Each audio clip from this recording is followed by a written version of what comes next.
Hello friends, welcome back to learners corner.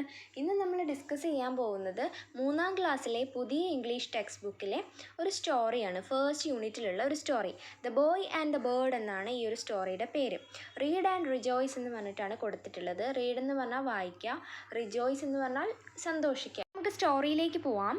The boy and the bird. Boy എന്ന് പറഞ്ഞാൽ ആൺകുട്ടി, bird എന്ന് പറഞ്ഞിട്ടുണ്ടെങ്കിൽ നമുക്കറിയാം പക്ഷി അല്ലേ. അപ്പോൾ the boy and the bird, അതാണ് ഈ ഒരു സ്റ്റോറിയുടെ ടൈറ്റിൽ. ഒരു കുട്ടിയുടെയും ഒരു പക്ഷിയുടെയും കഥയാണ്. നമുക്ക് നോക്കാം. This is Rinku. All his friends have gone home from school. First പിക്ചറിൽ നമ്മൾ കാണുന്ന ആ ഒരു ഇരിക്കുന്ന കുട്ടിയുണ്ടല്ലോ, അതാണ് Rinku.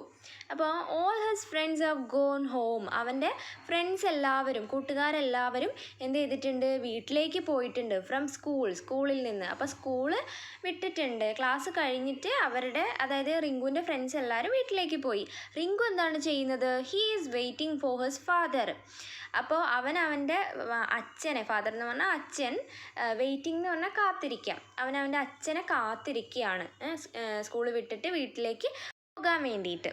കിയോ കിയോ Rinku heard A sound. അപ്പോൾ റിങ്കു ഒരു ശബ്ദം കേൾക്കാണ്. സൗണ്ട് എന്ന് പറഞ്ഞാൽ ശബ്ദം, ഹിയർഡ് മീൻസ് കേട്ടു. എന്താണ് ശബ്ദം കേട്ടത്? കിയോ കിയോ. അപ്പോൾ ഒരു കിളിയുടെ ശബ്ദമാണ് അല്ലേ. നമുക്ക് നോക്കാം.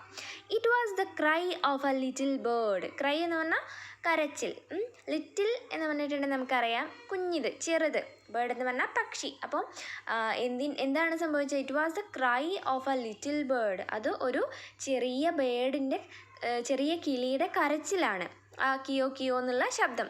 It came from A pile of dry leaves. അപ്പോൾ ആ ഒരു ശബ്ദം വരുന്നത് എവിടെ നിന്നാണ്? Came from A pile of dry leaves. Dry leaves എന്ന് പറഞ്ഞാൽ ഉണങ്ങിയ ഇലകൾ. ലീവ്സ് എന്ന് പറഞ്ഞാൽ ഇല, ഡ്രൈ എന്ന് പറഞ്ഞാൽ ഉണങ്ങിയ. അപ്പോൾ ഉണങ്ങിയ ഇലകളുടെ കൂട്ടം. പൈൽ എന്ന് പറഞ്ഞിട്ടുണ്ടെങ്കിൽ കൂട്ടം എന്നാണ് അർത്ഥം. അപ്പോൾ ഒരു കൂട്ടം ഉണങ്ങിയ ഇലകളുടെ ഇടയിൽ നിന്നാണ് ഈ ഒരു ശബ്ദം, കിയോ കിയോ എന്നുള്ള ശബ്ദം വരുന്നത്. Rinku sat on his knees. Knees എന്ന് പറഞ്ഞാൽ മുട്ട്. അപ്പോൾ റിങ്കു അവൻ്റെ മുട്ട് കുത്തി ഇങ്ങനെ ഇരുന്നു. നമ്മൾ ആ ഒരു പിക്ചറിൽ കാണുന്നില്ലേ, അതേപോലെ ഇങ്ങനെ ഇരുന്നിട്ട് എന്താ ചെയ്തത്? He groped through the leaves. Grope എന്ന് പറഞ്ഞിട്ടുണ്ടെങ്കിൽ തപ്പുക എന്നുള്ളതാണ്. ഇങ്ങനെ തപ്പി നോക്കില്ലേ, അതിനാണ് ഗ്രോപ്പ് ചെയ്യുക എന്ന് പറയുക കേട്ടോ. So he groped through the leaves. ആ ഒരു ഇലകൾക്കിടയിലൂടെ അവനിങ്ങനെ തപ്പി നോക്കി ആ ഒരു ശബ്ദം എവിടെ നിന്നാണ് വരുന്നത് എന്നുള്ളത്. His hands stumbled on a poor little bird. Stumbled എന്ന് മീൻസ് ഇവിടെ എന്താണ്, തട്ടുക എന്നുള്ള മീനിങ് ആണ് കേട്ടോ. അപ്പോൾ ഹിസ് ഹാൻഡ് സ്റ്റംബിൾഡ്, അവൻ്റെ കൈകൾ പോയി തട്ടി എവിടെയാണ്?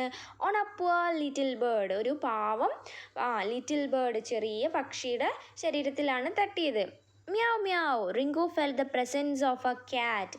അപ്പോൾ മ്യാവ് മ്യാവ് അതാരുടെ ശബ്ദമാണ്? പൂച്ചയാണല്ലേ, ക്യാറ്റാണ്. അപ്പോൾ Rinku felt the presence of a cat. റിങ്കുവിന് ആ ഒരു ക്യാറ്റിൻ്റെ പ്രസൻസ്, സാന്നിധ്യം എന്താണ്, ഫീൽ ചെയ്യാൻ കഴിഞ്ഞു, മനസ്സിലാക്കാൻ കഴിഞ്ഞു.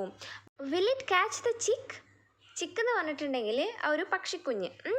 വിൽ ഇറ്റ് ക്യാച്ച് ദ ചിക്ക്. ആ ഒരു ചിക്കിനെ, ആ ഒരു പക്ഷിക്കുഞ്ഞിനെ പൂച്ച പിടിക്കുമോ എന്ന് ആ ഒരു സംശയം ആർക്കുണ്ടായി? നമ്മളുടെ റിങ്കുവിനുണ്ടായി. He worried. അവനാകെ ടെൻസ്ഡായി, അവനാകെ ടെൻഷനായിപ്പോയി. He threw a stone at the cat. Threw means എറിഞ്ഞു. എന്താണ് എറിഞ്ഞത്? A stone. സ്റ്റോൺ എന്ന് പറഞ്ഞാൽ കല്ല്. ആരെയാണ് കല്ലുകൊണ്ട് നമ്മളുടെ റിങ്കു എറിഞ്ഞത്? At the cat. ക്യാറ്റിനെ എറിഞ്ഞു. എന്തിനു വേണ്ടിയിട്ടാണ്? ഈ ഒരു പക്ഷിക്കുഞ്ഞിനെ പിടിക്കാതിരിക്കാൻ വേണ്ടിയിട്ട്. നെക്സ്റ്റ് പേജ് നോക്കാം. Rinku gently picked the baby bird. അപ്പോൾ റിങ്കു എന്ത് ചെയ്തു? ജെൻ്റ്ലി മീൻസ് മൃദുവായി, പതിയെ, അതിനെ വേദനിപ്പിക്കാതെ എന്ത് ചെയ്തു? പിക്ക് ചെയ്തു. പിക്ഡ് മീൻസ് എടുത്തു. ദ ബേബി ബേർഡ്, ആ ഒരു ചെറിയ പക്ഷിയെ. അപ്പോൾ റിങ്കു ആ ഒരു കുഞ്ഞി പക്ഷീനെ അതിനെ വേദനിപ്പിക്കാതെ കയ്യിലെടുത്തു. Where is its nest. Nest എന്ന് പറഞ്ഞിട്ടുണ്ടെങ്കിൽ കൂട്, കിളിയുടെ കൂട് എന്നുള്ളതാണ് meaning. Where is its nest. ഇതിൻ്റെ കൂട് എവിടെയാണ്? റിങ്കു ചോദിക്കുകയാണ്. Where is the mother bird. Mother bird എന്ന് പറഞ്ഞാൽ അമ്മ പക്ഷി. എവിടെയാണ് ഇതിൻ്റെ അമ്മ പക്ഷി? He listened carefully. അവൻ വളരെ ശ്രദ്ധയോടുകൂടി എന്താണ്, കാതോർത്തു, അതായത് കേട്ടു. എവിടെയാണ് ഇതിൻ്റെ കൂട്, അമ്മ പക്ഷിയൊക്കെ കരയുന്നുണ്ടോ എന്ന് കേൾക്കാൻ വേണ്ടിയിട്ട് കാതോർത്തു. Finally he located the tree. അവസാനം ആ ഒരു കൂടിയിരിക്കുന്ന ട്രീ അവൻ കണ്ടെത്തി. Rinku put the bird in his pocket. Rinku എന്ത് ചെയ്തു? ആ ഒരു ബേർഡിനെ അവൻ്റെ പോക്കറ്റിലിട്ടു. എന്നിട്ടോ he climbed on to the top of the tree. Climbed means കയറുക. കയറി എവിടേക്കാണ്? On to the top of the tree. ആ ഒരു മരത്തിൻ്റെ ഉയരങ്ങളിലേക്ക്. ടോപ്പ് മീൻസ് ഉയരെ. അപ്പോൾ ഏറ്റവും ടോപ്പിലേക്ക് എന്ത് ചെയ്തു? കയറി. ട്രീയുടെ മുകളിലേക്ക്, ഉയരത്തിലേക്ക് കയറി. He felt the branches and leaves with his hands to find the nest. അപ്പം ആ ഒരു കുട്ടി അവൻ്റെ കൈ വെച്ചിട്ടാണ് അതിൻ്റെ ബ്രാഞ്ചസും ലീവ്സും ഒക്കെ മനസ്സിലാക്കുന്നത്. അതെന്തുകൊണ്ടാണെന്ന് ലാസ്റ്റ് ഒരു ട്വിസ്റ്റ് ഉണ്ട്. അപ്പം നമുക്ക് മനസ്സിലാക്കാം. ഇപ്പോഴേ പറഞ്ഞ ഈ ഒരു സ്റ്റോറീൻ്റെ ട്വിസ്റ്റ് പോവും. അതുകൊണ്ടാണ് ഇപ്പോൾ പറയാത്തത്. സോ എന്താണെന്ന് വെച്ചാൽ ആ ഒരു കുട്ടി എന്ത് ചെയ്യുകയാണ്? അവന് ബ്രാഞ്ചസ് മീൻസ് ഈ മരത്തിൻ്റെ ശാഖകൾ, ആൻഡ് ലീവ്സ് എന്ന് പറഞ്ഞാൽ ഇലകൾ, with his hands to find the nest. Find the nest എന്ന് പറഞ്ഞാൽ ആ ഒരു നെസ്റ്റ് കൂട് കണ്ടുപിടിക്കാൻ വേണ്ടിയിട്ട് അവൻ എന്താ ചെയ്യുന്നത്? അവൻ്റെ കൈകൾ വെച്ചിട്ടാണ് ബ്രാഞ്ചസും ലീവ്സും ഒക്കെ ഫീൽ ചെയ്യുന്നത്, മനസ്സിലാക്കുന്നത്. At last he found the nest. അവസാനം, അറ്റ് ലാസ്റ്റ് മീൻസ് അവസാനം, ഹി ഫൗണ്ട് ദ നെസ്റ്റ്. അവൻ ആ ഒരു കൂട് കണ്ടുപിടിച്ചു, ആ ഒരു കുഞ്ഞിക്കിളിയുടെ കൂട്. Rinku took the bird out of his pocket. Rinku ആ ഒരു ബേർഡിനെ അവൻ്റെ പോക്കറ്റിലാണല്ലോ വെച്ചിരുന്നത്. അപ്പോൾ ആ ഒരു പോക്കറ്റിൽ നിന്ന് പുറത്തേക്ക് എടുത്തു, out of his pocket. He carefully placed it in the nest. അവനെ എന്താണ്? ശ്രദ്ധയോടുകൂടി, കെയർഫുള്ളി മീൻസ് വളരെ ശ്രദ്ധയോടുകൂടി, placed it in the nest. ആ ഒരു നെസ്റ്റിൽ ആ ഒരു കിളിക്കുഞ്ഞിനെ വെച്ചു. The baby bird chipped happily. Chip എന്ന് പറഞ്ഞിട്ടുണ്ടെങ്കിൽ പക്ഷികളുടെ ശബ്ദമാണ്. അപ്പോൾ the baby bird chipped happily എന്ന് പറഞ്ഞിട്ടുണ്ടെങ്കിൽ സന്തോഷത്തോടു കൂടി ആ ഒരു പക്ഷിക്കുഞ്ഞ് അതിൻ്റെ ശബ്ദം ഉണ്ടാക്കി. എന്താണ് അത്? തിരിച്ച് അതിൻ്റെ അമ്മക്കിളീൻ്റെ അടുത്തേക്ക്, ആ ഒരു കൂട്ടിലേക്ക് തിരിച്ചെത്തിയല്ലോ. അപ്പോൾ അത് ഹാപ്പി ആയിട്ട് എന്താണ് പക്ഷിയുടെ ശബ്ദം ഉണ്ടാക്കി എന്ന് പറയാണ്. The mother bird looked at the boy thankfully. Mother bird എന്ന് പറഞ്ഞാൽ അമ്മ പക്ഷി. ലുക്ക്ഡ് അറ്റ് ദ ബോയ്, ആ ഒരു ബോയിനെ നോക്കി. എങ്ങനെയാണ് നോക്കിയത്? താങ്ക്ഫുള്ളി, വളരെ നന്ദിയോടുകൂടി ആ ഒരു ബോയിനെ നോക്കി. ഇനിയാണ് ഞാൻ പറഞ്ഞ ആ ഒരു സർപ്രൈസ് വരുന്നത്. But he couldn't see the bird.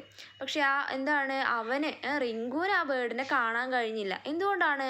He was blind. അവന് കണ്ണ് കാണാൻ കഴിയില്ലായിരുന്നു.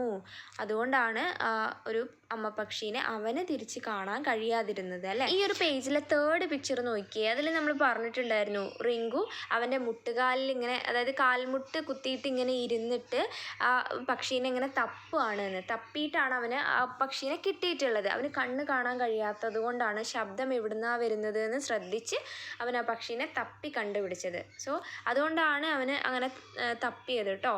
അതാണ് അതിൻ്റെ റീസൺ. അത് മാത്രമല്ല, പിന്നെ നമുക്ക് ബാക്കിയുള്ള പിക്ചേഴ്സിലൊക്കെ അതിൻ്റെ, അതായത് ഈ കുട്ടിക്ക് കണ്ണ് കാണില്ല എന്നുള്ളതിൻ്റെ കുറച്ച് ഹിൻസ് കൊടുത്തിട്ടുണ്ട്. ഇപ്പോൾ അവന് ആ ഒരു കുഞ്ഞി ബേർഡിനെ കയ്യിലെടുത്തതിന് ശേഷം ഈ ഒരു കിളിയുടെ കൂട് എവിടെയാണ് എന്ന് കെയർഫുള്ളായിട്ട് ഇങ്ങനെ ലിസൺ ചെയ്തിട്ടുണ്ടെന്ന് പറഞ്ഞിട്ടുണ്ടായിരുന്നു. അതായത് ശബ്ദം കേൾക്കാൻ വേണ്ടിയിട്ട്, കണ്ണ് കാണാൻ കഴിയാത്തത് കൊണ്ട്. അതേപോലെ തന്നെ ആ ഒരു മരത്തിൻ്റെ ബ്രാഞ്ചസും ലീവ്സും ഒക്കെ അവൻ ഫീൽ ചെയ്തിട്ടുള്ളത്, എങ്ങനെ കയറിപ്പോകാൻ അവനെ സഹായിച്ചിട്ടുള്ളത് അവൻ ടച്ച് ചെയ്തിട്ടാണ്. കൈകൊണ്ട് ടച്ച് ചെയ്ത് മനസ്സിലാക്കിയിട്ടാണ് അവൻ ആ ഒരു കൂടിൻ്റെ അടുത്തേക്ക് എത്തിപ്പെട്ടത്. സോ ഈ പിക്ചേഴ്സൊക്കെ നമുക്ക് ആ ഒരു കുട്ടിക്ക് കണ്ണ് കാണില്ല എന്നുള്ള ഒരു ഹിൻറ്റ് തരുന്നുണ്ട് കേട്ടോ. സോ ഇത്രയാണ് ഈ ഒരു സ്റ്റോറി പറയുന്നത്. നിങ്ങൾക്ക് ഈ ഒരു സ്റ്റോറി ഇഷ്ടമായിട്ടുണ്ടെങ്കിൽ എൻ്റെ ചാനലൊന്ന് സബ്സ്ക്രൈബ് ചെയ്യാനും ലൈക്ക് ചെയ്ത് ഷെയർ ചെയ്ത് തന്നെ സപ്പോർട്ട് ചെയ്യാനും മറക്കല്ലേ. See you with another video. Thanks for watching.